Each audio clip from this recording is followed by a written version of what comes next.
Winnipeg family has given a priceless family heirloom to the University of Manitoba, the war diaries of a First World War soldier.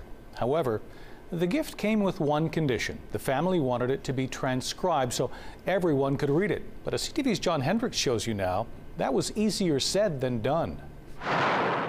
When his country called for service during the First World War, Winnipeg University student Walter Eggertson answered. He was a private and eventually he was promoted to sergeant.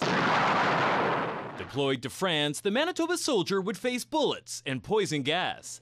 He would chronicle it all in two small diaries he kept by his side throughout the war.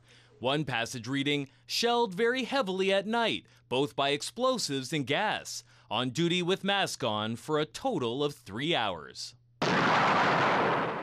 Those two diaries, with his entire war experience, were later brought home. They're still pretty startling for someone who hasn't read war diaries like this. But reading war diaries like Eggertson's is a challenge for several reasons, unrelated to content.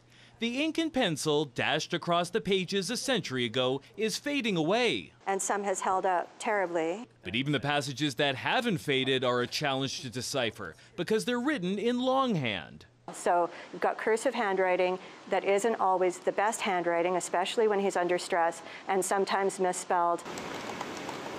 Christine Bone says she spent about 2 weeks painstakingly poring over Eggertson's diaries to make sense of each word and then transcribe them into a digital copy. In the end, there were some I just couldn't get. There were probably half a dozen or so that I just couldn't even make a guess at. But with cursive writing not being used by many we spoke with, I could maybe get out one word or two, maybe. I can kind of read it, but not really. archivists worry it will become impossible for many to read diaries like Eggertson's in the future.